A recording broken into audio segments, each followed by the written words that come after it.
Hey everyone, welcome to another episode of The Other Side of the Struggle. We have back with us Kyson, and he's in a studio this time. Last time he was in his car, which ended up being a little interesting for recording and Yes. editing. Yep. Happy to be back in my home place. The home, the space, the energy. It's all good. I thought it was really funny, to have to I play thought it around was with a a little. little funny. It was A kind of, little. it wasn't ideal, but we made it. Made it work. We did it. We did it. The whole we don't have to be perfect to make things happen, right? All right. So today, my loves, we have Kyson back with us talking about if you're feeling lonely, let's talk about how to create these connections that you desire. And as I was thinking about like podcasting episodes and like getting like inspiration and names down, I was like, this is Kyson's jam. Like, this is the stuff he loves to talk about. And, creating just deeper connections with the people that are in your life, not just healing from porn, but that's literally what healing from porn is, too, is like, creating better connections, right? Totally. So, I'm going to do some questions. We'll have some discussion. So just get in, get comfortable. Here we go. I'm curious, Kyson, what you think about like when somebody comes to you and they say, you know, what things make us lonely? Like I feel so lonely. I feel so lonely in my life, so lonely in my relationships. What do you feel is like the cause of that? What's the anchors to loneliness? Yeah, I usually first think of like, what like I'll kind of ask this question like, so why are you feeling lonely? What's the difference between feeling lonely and getting some good alone time? I just like to say that to kind of get the juices flowing. Because interestingly, a lot of those same people are like, man, I wish I could get some alone time, but I can't. Or like those can Interesting. like coexist, which is fun. Um, so like that's sort of the like prime the pump question I always have. And then I usually go to something around this topic of I think the quickest way to feel lonely is to basically abandon yourself or betray yourself, Yeah. which is, that's it's cool because we talked about this earlier today, right? That's like a subject that's been really on my mind lately is like how can you where am I betraying myself, or where am I not showing up as my true self, and that will lead to little pockets of loneliness. So it's, at least for me, and I'd love to hear your thoughts on this too, but for me the quickest ways, if your goal was to be lonely, I say that sarcastically, if that was your goal, the quickest way would be to like shut down your desires, just cut them Mm-hmm. off, shut down your emotions, and try to tell yourself you shouldn't feel that way. Shitting on yourself, you're right. Yep. All the shoulds, and also just like be super critical of your thoughts, like, oh, I shouldn't be thinking this way. Do that all day for a couple days, and like you can create loneliness pretty quickly that way. Yeah, and and I think like also hearing somebody saying, I feel so lonely, I'm also hearing them say, I feel misunderstood. I don't Mhm. feel seen. I don't feel connected to people. Like I feel like Cinderella in a sense, right? That I have all these expectations placed on me, but what about me? What about my life? What about the things that I want and desire, right? And there's that word again, desire. And as I hear people saying this, you guys, I teach the seven pillars of living an unashamed life. You've got intention, the bounce back, the brain obey, play, ownership, the lean into, and the anchor, right? We have all of these things, but each one of them has an antithesis to it as well. For intention, the antithesis is expectation, and that, like living in people's expectations, is something that creates so much loneliness. And why do we do that? Well, we like live to other people's expectations, so that way we might actually feel like they see us at some point. But I have yet to meet a person that has lived their entire life by somebody else's expectations that doesn't feel lonely, to be honest with you. Yeah. You know? And then the second thing is like the bounce back. The antithesis to the bounce back is actually the victim. Because if you think about like what's in the bounce back, it's actually bouncing back to being yourself, bouncing back to actually claiming truth to who you are, being your true self, your true identity, getting out there and creating love and goodness and kindness and more God, like literally, or more of the highest form of love, right? Getting out there and creating that, that's who you are. But when you're in victim mode and you're stuck in victim mode, you're constantly thinking things like, why doesn't anybody see me? Why am I not appreciated? And it's almost like you do everything somebody asks you to do. So you can sit there and you can jump up and down and wave your arms really, really big. So that way, finally, they might acknowledge just a little bit of who you are. But we get the reason why that feels so lonely is it's actually a type of self betrayal when we live by somebody else's expectations, right? Yeah. Like it doesn't feel good to ignore who you are and ignore the deepest, most beautiful desires of your heart and this gorgeous human that God has created inside of your chest just so you can get recognized by someone who may or may not ever recognize you. It's And if like you, one of the highest forms of self-betrayal I know. yeah, absolutely. And if you combine, or like if you, just to like kind of lay that out in a little equation of sorts, or like a short summary, is like if you're going to let go of who you are and become someone else so that you can measure up to other people's expectations, the ironic thing is that once they do acknowledge you or say like, oh, I love you so much, the thing is you're not bringing your real self to the situation, so you're not even going to receive that love and acknowledgement fully. It's going to feel like, oh, okay, maybe now I can show them my real self, but that's never going to switch over until you actually just commit to doing it for you, Yeah. being And yourself. yeah, because it's about what you want out of life. You know? It's about like actually creating the things that you want. Now, like I said, everything has an antithesis. As I'm saying that, I can almost hear somebody say, but what if I want to create something really bad? Well, that's not creation, that's actually destruction. That's a very different thing. And each one of the antitheses of those seven pillars actually have some form of destruction. We're talking creation here. We're talking about like becoming your own best friend, having your own back, you know, being kind and gentle with yourself. A couple episodes ago, I talked about forgiving yourself quickly, you know, but when you're stuck in inner victim and feeling that loneliness and like life just robs you, that there's nothing else but life just sitting there robbing you. I feel like that is our victim, which we really need to listen to, truly. That is our victim getting louder and louder and louder, and there's a reason for it, you know? It's trying to get our attention to something. And I don't know of anything that can placate the inner victim better than I hear you, I see you, I can tell this is what you're trying to tell me, and I appreciate it. Um, Here's the truth. You know what I mean? Yeah.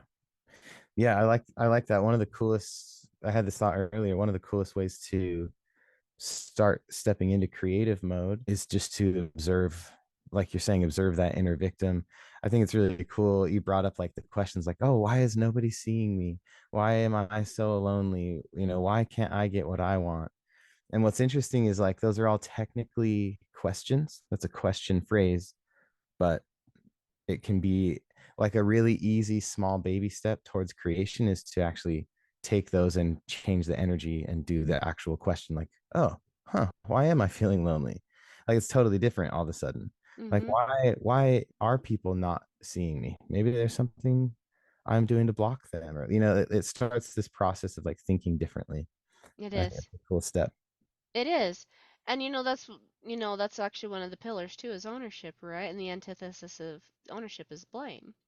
Hmm. And when we're sitting here in the blaming energy and the victim energy and things like that, it's a kind of a stuck energy. No, I'm not, and again, I'm not saying that it's okay for people to misuse you or mistreat you or to abuse you in any way, no. But what I am saying is it's far less likely to happen if you have your own back first. See, when we are stuck, and that's why that feels so lonely, is because we're stuck in a destructive energy, actually. And the reason why we get irritated at other people is because they're also in that destructive energy. And so it's like compiling, compounding on you. And the way to get out of this is kind of like what Kyson's saying here is to change the question a little bit. Like, what is the loneliness trying to teach me? I don't have to agree with the way somebody else is treating me, but I'm looking at like all of my relationships right now and they're all not supportive. They're all toxic, they're all abusive. But I'm the center of every single one of these relationships. I'm the common theme. So why is that? What is it that I am thinking? What is it that is in my mind that is attracting this to me? That doesn't mean that you're wrong. That doesn't mean you're bad. We're not or shooting on yourself or thinking, I shouldn't be thinking these things or I shouldn't be feeling these things. No, that's like trying to push away um, a T-Rex, right? The best way to get a T-Rex to stop trying to eat you is to grab its leg and hold on for dear life in a sense. But we want like we're not saying to accept the way someone else is treating you, but more or less check in. Check in with yourself and see and ask yourself, is there some way that I am showing up like this to myself? Am I like what's going on with my thoughts? How do I really think about myself? You would be like blown away when I ask like potential clients or even clients, how's your self-talk? Oh, it's great. And then in the next sentence, I should have, what's my problem? And it's like, and your self-talk is great, okay, right? Yeah, like there's what I wonder what level beyond that they are avoiding, because they're like what it would look like to go beyond that. If that's great self-talk, there's that's just super interesting. Yeah, it is. It's really interesting as I watch this, and I'm like, okay, so what is good self-talk? Like, what do you say to yourself? The next question is do you actually believe it? Hmm. Okay? Because you can sit there and say, I'm confident, but then when an uncomfortable situation comes around or an uncomfortable conversation, you shut down. That's not confidence, right? Right. Or you can have confidence in one area, like, man, I'm really organized, I've got my house clean, my kids are fed, my kids are happy. And then you go and you look in the mirror and you see 200 pounds when you should, there's that word, be 130 pounds. And you're like, oh, I'm gross. Oh, I'm awful. Oh, right? At some point, at some level, loneliness really, I feel, and that's actually like one of these questions, like, what is loneliness trying to get you to pay attention to? And I always think it's something about what you think, like what your self talk is, and what you think you actually deserve. Because if you think you deserve to be shamed by yourself and that, oh, I'm awful, oh, I'm ugly today, without like really appreciating the gray hairs and the extra pounds, and this is all part of me. This is all something to love. This is all something that just excites me. It doesn't mean I want to stay 200 pounds. I definitely want to get back down to that 130 because that's what's healthy for me. But it's not because I want to look a certain way for someone else. It's because it feels good. That's what feels good. That's where I feel like I could rest. I'd be happier there. You know, I would be able to do more of the things that I want to do with my life. If I was 130 pounds, that's a whole other different ball game than saying I need to be 130 pounds so my husband doesn't look at porn. That doesn't work. So I feel like if somebody is lonely, it says something about the way you are talking to yourself. And if you're blaming someone, one of the things that you're actually telling yourself if you're in blame is I have no power here. And that's a negative self-talk. And I don't think a lot of people really understand or realize that. What's your thoughts? Yeah, I'm totally with you. I love the idea that loneliness, like if you think of it this way, I think, or like, I love your idea that loneliness is trying to get you to see something. It's an invitation. I also love to think of it as like part of the system that God built into us. Our body and spirit interact. However life flows, that's one of the possible emotions that we have as an ability. And I love the idea of saying like, whoa, maybe I could be thankful for my loneliness, just like I'm thankful for the check engine light on my car that lets me know, like, Mm-hmm. hey, there's something up. Um, like, thank you to I'm thinking back through some of my personal journey. It's like, okay, at times when I felt lonely, as I've as I chose to be accountable and to ask questions and to learn, I found a lot of self-betrayal for sure, places where I Yeah, was myself. same The here. other huge one I found is like this incredibly deep pattern of trying to save everybody. Yeah, that's another one. I think you're spot on there. Yeah. And like what a lonely, think of, we know this. I mean, this is in the superhero movies. You got Superman, Batman, whoever. There's always this common theme of the hero feeling lonely because they're trying to save everyone. It ends up messing up with all their relationships. They have no one that really sees who they are, not to mention the mask that's covering their face. And then they're lonely and sad, and their life isn't fulfilling because they're putting themselves on a different plane than everybody. And Hmm. so, anyway, I'm just incredibly grateful for that awareness of the loneliness and the opportunity to get to face myself in those Yeah. ways. Yeah, and this isn't like a judgment on people who feel lonely. Like, no, this is actually us being like, we get it. I mean, I know just not too long ago, I was feeling pretty darn lonely. And as I got looking behind the loneliness, I saw some self-betrayal actually in there. And I saw some negative self-talk and some other things. And I think the difference here is just that, the reason why we understand this so well and the reason why we can talk to this is when we've experienced this at a very deep level, Kyson and I, but we've also been willing to do the self check-in, and realizing that we actually have a lot more power inside ourselves than outside of ourselves. We can influence other people, but we cannot actually control their actions and decisions.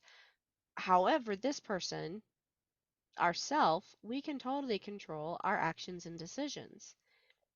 And that's power. That says something. That creates results and the results that we're looking for. And so when we say, like, what is it trying to get you to pay attention to? We don't want to, like, have you sit in this loneliness and 1 second longer. It doesn't feel good. It's awful. What we do want you to do is gain some self awareness because one of the loneliest places you can be is in self betrayal. And that's where we're talking. And if somebody is betraying you and that feels lonely, I would invite you to check in and see if there's some sort of truth that you have taken on there. Like, my husband is looking at porn, therefore I must not be beautiful or desirable. Do you see how, like, that's what I'm talking about? You're taking the actions of someone else and taking on a lie as truth, and that also creates loneliness. Totally. So, now that we've kind of, really explored loneliness, what it is, what it's trying to get us to pay attention to, and what it's trying to say, what do we do about it? Like, how do we start to actually create relationships where we can trust, feel safe, and connected and seen again? And I feel like I want to like take 20 breaths and just feel through that question. Like it's such a big question. We've talked about this idea of like setting your sights on what you do want to create, right? So instead of, oh no, I don't want to feel lonely. Okay, but what do you want to feel? What do you desire to feel and Mm, experience? And one of the, just for like, I love the overarching, like the eternal perspective. That's always been really powerful for me. And I think of the oneness that we talk about with Zion, being of one heart and one mind, mm, and realizing that the connection isn't just something that I hope I could have or that I want. Also, in addition to that, it is like one of the great journeys of humanity is to all become one, to have this yep. beautiful, deep connection where we're one and we're aligned with truth. We're one and we're aligned with love. And I'm just having this connection that, like, I think when you are trying to live according to people's expectations, especially in a relationship, it's kind of a false version of oneness. It's oneness through sacrificing of self. It's oneness through like giving up the good parts of you. It's almost like I'm going to become one with this person that expects me to change, instead of oneness with Christ, where we all come together in Christ. Mm-hmm. It's sort of this fearful version of, it's a scarce version of oneness. And so just that, I'm just thinking of that as a cool context piece or perspective for like when you build relationships, how can I create oneness and connection that's aligned with truth and with Christ? Yeah. Yeah.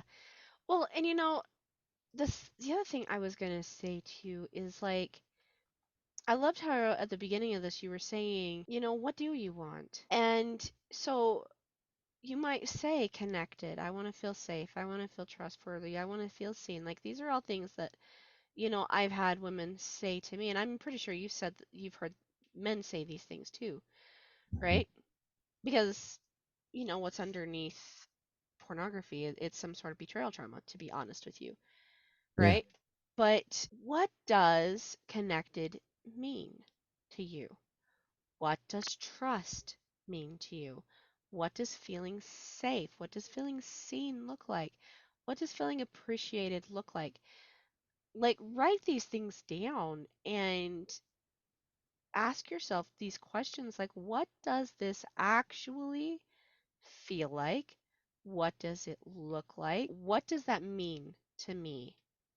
Because once you get this kind of clarity, now you can start checking off some boxes. You can start saying things like, I want to feel connected. Well, connected means that people understand me quickly, they don't judge me, they are they say kind things, they give me compliments which I receive.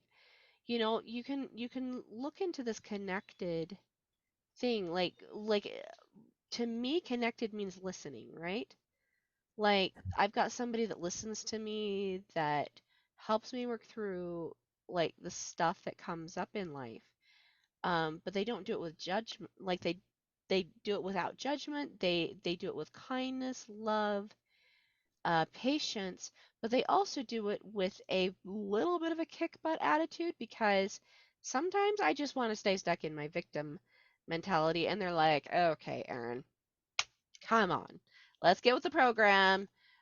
Pull up your big girl panties, wipe your nose, let's move on," right? Those are people that I feel the most connected to. But now I have to ask myself the next question: am I giving myself that same relationship, that same opportunity? Am I listening to myself? Am I checking in with myself? Am I asking myself good questions so that way I can really understand what's going on with me? And am I sometimes kicking myself in the butt and saying, girl, you're just stuck in victim mode and you know it. And you just want to stay stuck in victim mode because finally somebody might give you attention, but you know that's out of alignment with who you are. So let's find the thing that is actually true. Like you got to ask yourself, are you really giving yourself the relationships that you're desiring from someone else? Or is the relationship with yourself a lonely one? What are your thoughts? Yeah, I really like how we switched over to like let's talk about relationships, and it's like, but actually it's back to self. Like what's going on in my relationship with myself. I think so many of the things you talked about are first created or at least initiated within yourself. Like safety starts with you. No one can actually take away your safety, uh, emotionally. Physically is maybe a little bit of a different question, right? Like, Mhm. okay, there is that thing, but on the deepest level of your soul, like no one can hurt you on an eternal level without your permission. Maybe we say it Exactly. that way. And Yeah. so you create these things within yourself, and then ideally you'll start to, you create safety, space for yourself, you listen to yourself, compassion for yourself, and then ideally you can like feel that connection with God as well and kind of create that because God will always show up in those spaces with you. Yeah. You're right. And then I think it's about, okay, who else do I want in my space now? Who do I desire to Mhm. spend time with? Who do I desire to create with? And everyone listening is going to be in a different stage. You've got husbands that are still in total, like, maybe power hungry, not willing to look at their stuff mode. Or you've got husbands that are, I talk to a lot of couples where like the husband and wife are both actively trying to figure out the pornography problem. They're both actively trying to create more communication, all that stuff. So if you're in, whatever space you're in, you get to look at, what do I desire? I'm going to create Yeah. safety in myself. And then from here forward, what do I desire to create? Yeah. I love that. And one other thing you mentioned, figuring out like how like what relationships now actually start matching with you.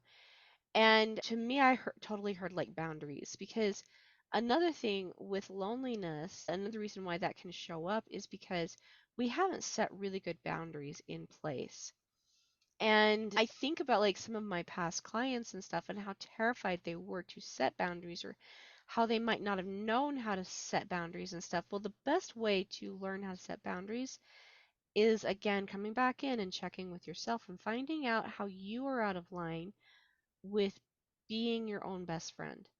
Because when you're out of line, you can start now checking in and saying, okay, I need to be kinder to myself when I muck things up or when the house is a mess or when I'm an extra 200 pounds, when I'm not where I want to be, or I'm placing all these expectations on me.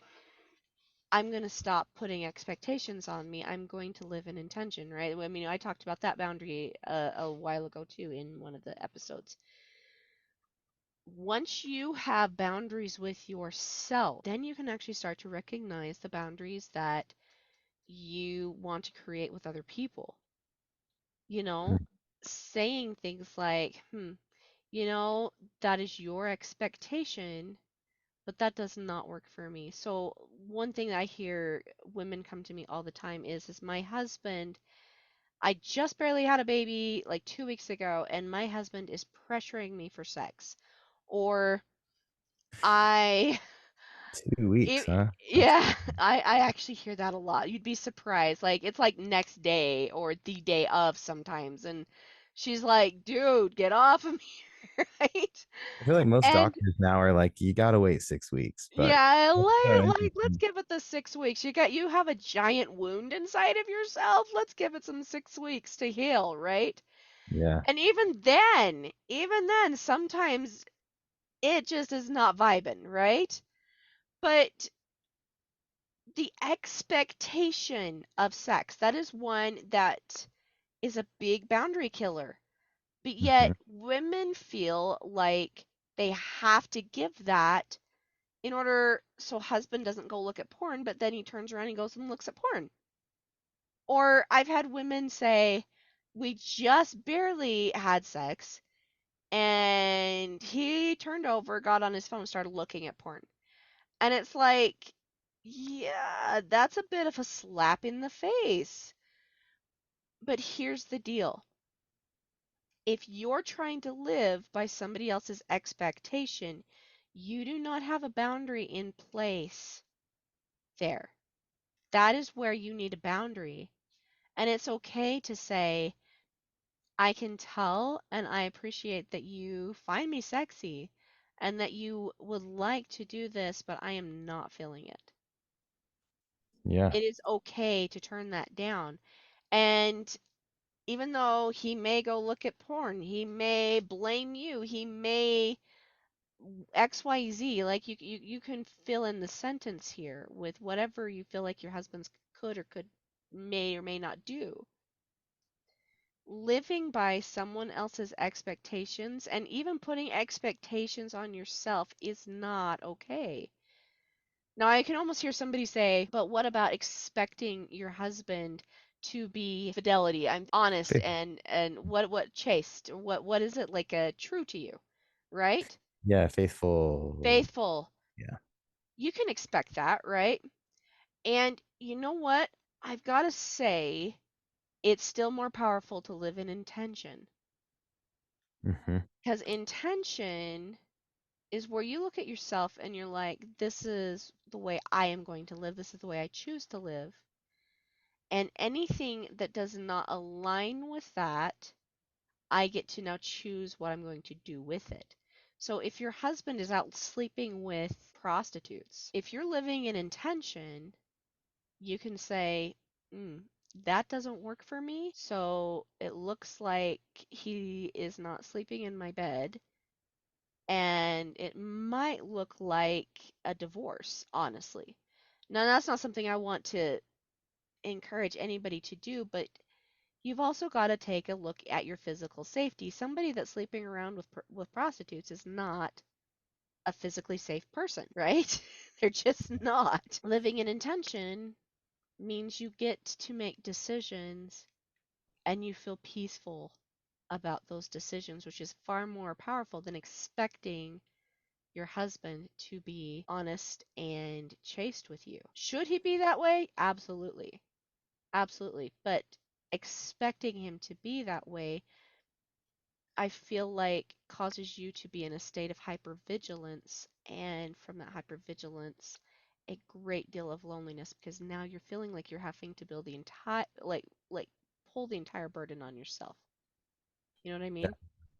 Yeah, I think a fun little side test to just check on like how it feels different to be in expectation or need or should or intention. I always love thinking of the example from the Book of Mormon, Second Nephi, I think First Nephi, where the angel appears and is like gonna give him the vision of the tree of life, and the Mm-hmm. angel says like, Nephi, what desirest thou?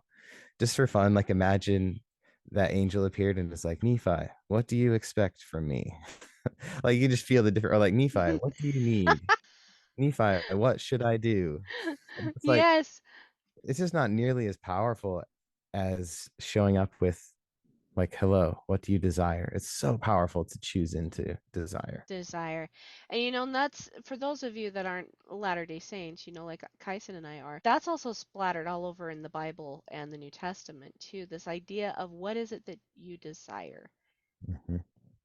So when we're stuck in expectation, all of a sudden our desires go poof out the window. When we're stuck, well, not stuck, I don't want to say stuck, but when we're living in intention, now we're creating with God and we're able to finally have a place of joy, excitement, proud of oneself, making great, awesome decisions. And when we totally muck it up, we easily forgive ourselves and we realize that that didn't work, right? Okay, cool, on to the next thing, right?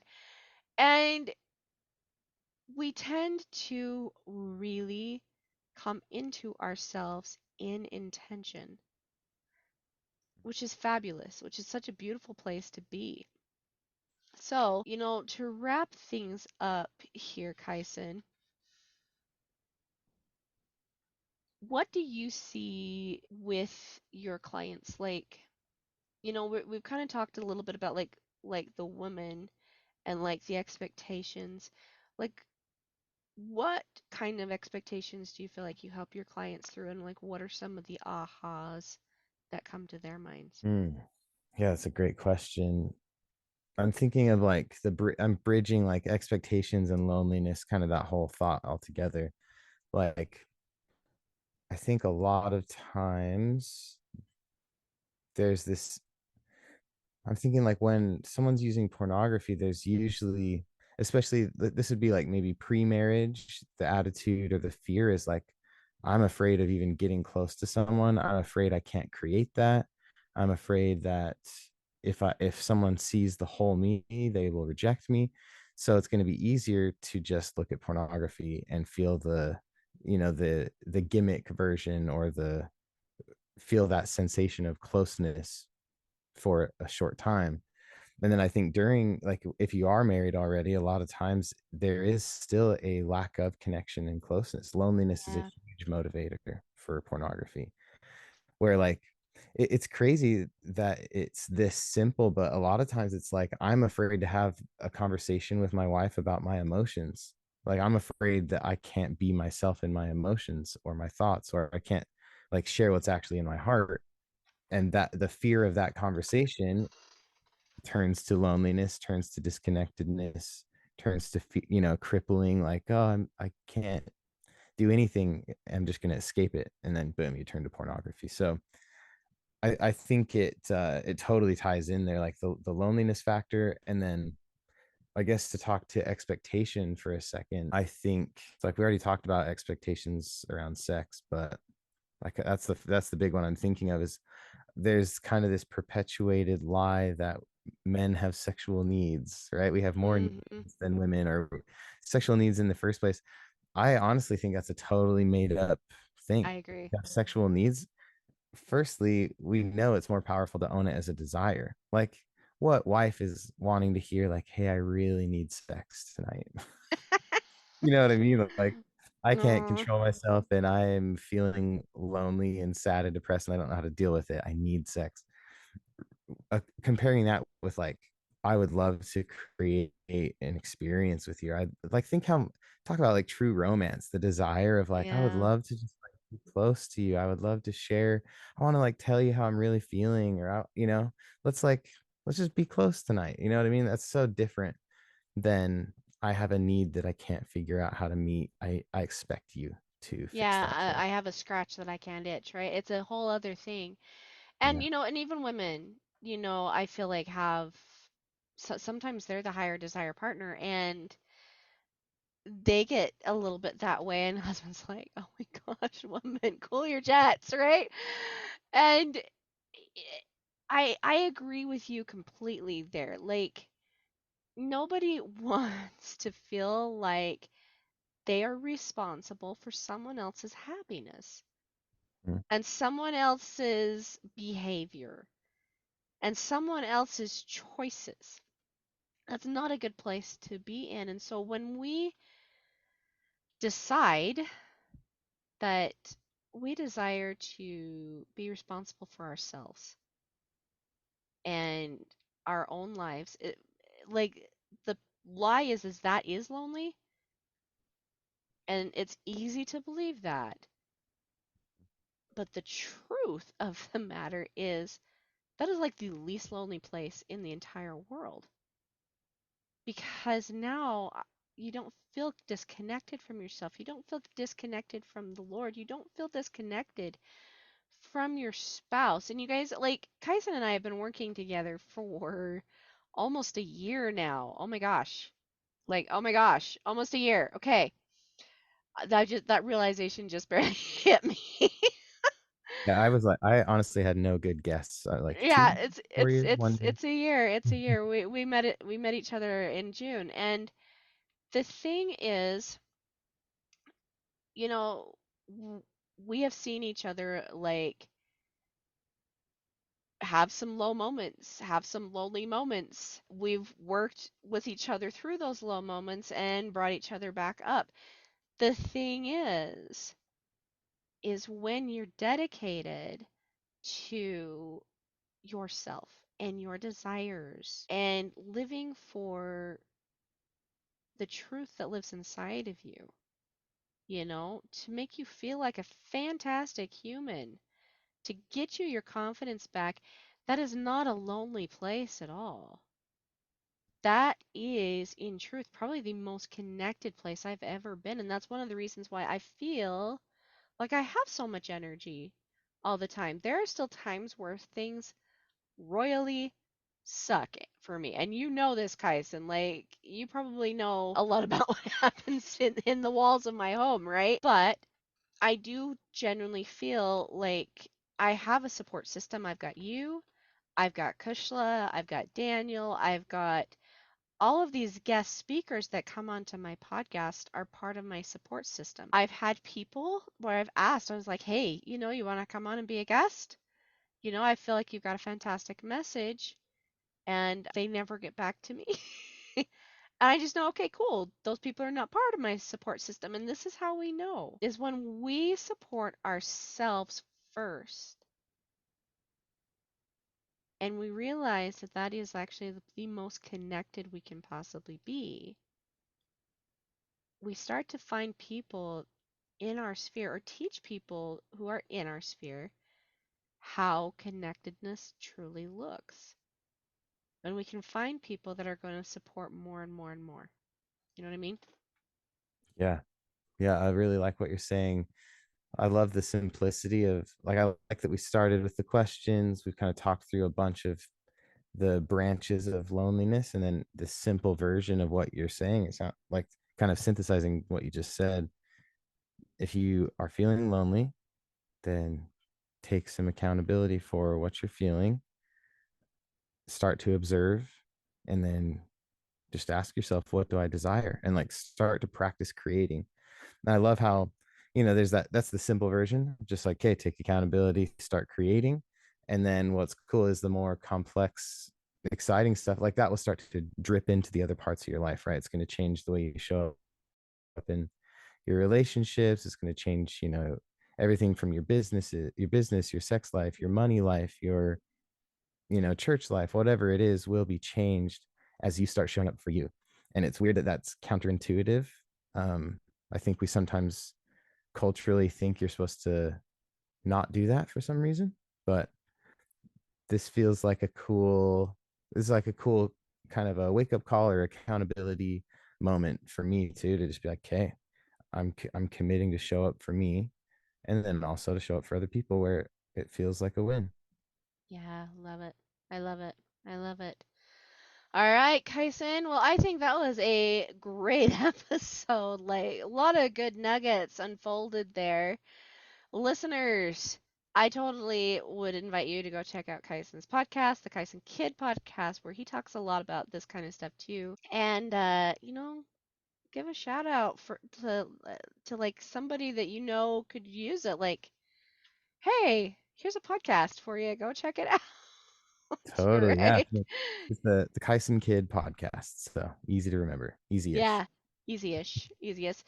Well, and we can put it in the description notes too, which I will do. Anything else that, like, any last thoughts, any wrapping up thoughts that you have there for us, Kyson? I'm just feeling excited. Like I love that loneliness is something that's within our sphere of influence instead of like, oh, poor lonely people out there, we don't know what to do. I love the idea of taking accountability, stepping into your power. And I also love the idea of like, I'm seeing in my mind the ripple effect. If everyone that listens to this Yeah. podcast chooses to step into that power and responsibility, what impact that would have on spouses and children and friends, like just to see the change that happens in someone when they show up for themselves. It's pretty Uh, cool. it is. It is. And I've seen the change personally. Like, good grief, I've got two teenagers, almost a third, right? And to see the level of accountability that my teenagers take, and that's a hard time to be an accountable space, but I feel like I've got to take a little bit of credit for some of this because of my extreme ownership. And even, oh, I'm like totally extreme ownership and you know, bouncing back and then doing these pillars, there's still times where I go into the antithesis, right? It happens, but I see my kids taking extreme ownership too. And what a great life for them. I'm glad because if they continue to take extreme ownership, they're going to have one heck of a successful future. And who does not want that for their loved ones? And it starts with doing it ourselves. Mm, that's beautiful. So, Love it. all right, my loves. Well, thanks for hanging out with us. Let's see what is coming up next week. This is going to be a good one. My husband has been looking at porn. Now what? So, maybe we'll get Kyson back for that one. He that actually. So I don't know. You want to come do a double episode with me? Oh yeah, that sounds Let's. fun. I know. I was like, this is like a Kyson jam too on that one. My husband's looking at porn. Now what? Now what? So we'll get a double episode with Kyson on that one because I feel like it's going to be good to dive into the mind of the husband a little bit on that one. So, Sweet. all right, everyone. Thanks so much for hanging out with us. We'll see you next time. Bye.